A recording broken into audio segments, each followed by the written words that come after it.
നമസ്കാരം. Raf talk ഫുട്ബോളിലേക്ക് അവർക്കും സ്വാഗതം. RNA slot പുറത്താകുമോ?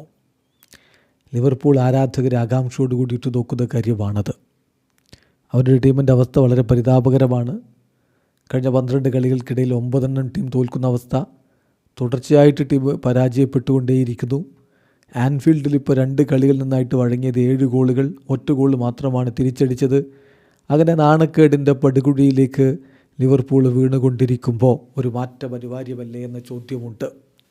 കഴിഞ്ഞ മത്സരം പ്രീമിയർ ലീഗിൽ നോട്ടിംഗ്ഹാം ഫോറസ്റ്റിനോട് പരാജയപ്പെട്ട സമയത്ത് പുറത്തേക്ക് വന്ന വാർത്ത ആർനെ സ്ലോട്ടിനെ ഇമ്മീഡിയറ്റ്ലി മാറ്റുന്നില്ല. അദ്ദേഹത്തിന് അടുത്ത ന്യൂ ഇയറിൻ്റെ സമയം വരെ ഒരു സമയം കൊടുക്കും. അത് വെച്ച് അതിനിടയ്ക്ക് അദ്ദേഹത്തിന് കാര്യങ്ങൾ ടേൺ അറൗണ്ട് ചെയ്യാൻ പറ്റുകയാണെങ്കിൽ അദ്ദേഹം തന്നെ കണ്ടിന്യൂ ചെയ്യുമെന്ന്. പക്ഷേ ഇപ്പോൾ പുറത്തേക്ക് വരുന്ന വാർത്ത ഇന്ന് എമർജൻസി മീറ്റിംഗ് ഉണ്ട്. അതായത് കളിയുടെ റിസൾട്ടും മറ്റുമൊക്കെ കണ്ടിട്ട് Liverpool R holding an emergency meeting tomorrow എന്നാണ് ഇന്നലെ കളി കഴിഞ്ഞ് ഉടനെ വന്നിട്ടുള്ള റിപ്പോർട്ട്. അത് വെച്ച് ആർനെ സ്ലോട്ടിൻ്റെ ഭാവി അവർ ഡിസ്കസ് ചെയ്യും. To discuss the current situation and the future of Arne Slot. സ്ലോട്ടിൻ്റെ ഭാവി തീരുമാനിക്കപ്പെടുക ഈ ഒരു മീറ്റിങ്ങിലായിരിക്കും. High level executives tough decisions എടുക്കാൻ റെഡിയാണ്, including potential removal of Slot despite the initial plan to give him until January എന്നാണ് ഇപ്പോൾ യൂറോപ്യൻ മാധ്യമങ്ങൾ റിപ്പോർട്ട് ചെയ്യുന്നത്. ജനുവരി വരെ അദ്ദേഹത്തിന് അവസരം കൊടുക്കാനായിരുന്നു ആദ്യത്തെ പ്ലാനെങ്കിൽ ഇപ്പോൾ ടഫ് ഡിസിഷൻ എടുക്കാൻ അവർ റെഡിയാണ്.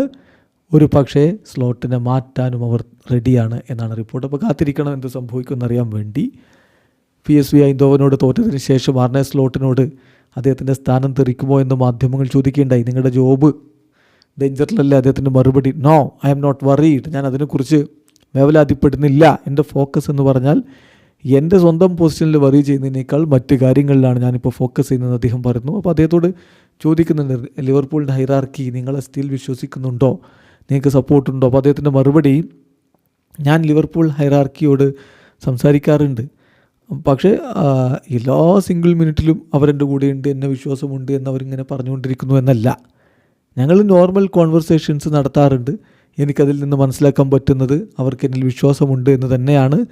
ഇപ്പോൾ ഈ കളി തോറ്റതിന് ശേഷം ഞാനിതുവരെ അവരുമായിട്ട് സംസാരിച്ചിട്ടില്ല. എന്താകുമെന്ന് നമുക്ക് കാത്തിരുന്ന് കാണാമെന്നാണ് ആർനെ സ്ലോട്ടും പറഞ്ഞത്. അപ്പോൾ നമ്മളൊക്കെ കാത്തിരിക്കുകയാണ് എന്ത് സംഭവിക്കുമെന്ന്. വീഡിയോ അവസാനിക്കുന്ന ഫുട്ബോൾ ലോകത്തെ കൂടുതൽ വിശേഷങ്ങളുമായി റാഫ് ടോക്സിൽ എത്താം.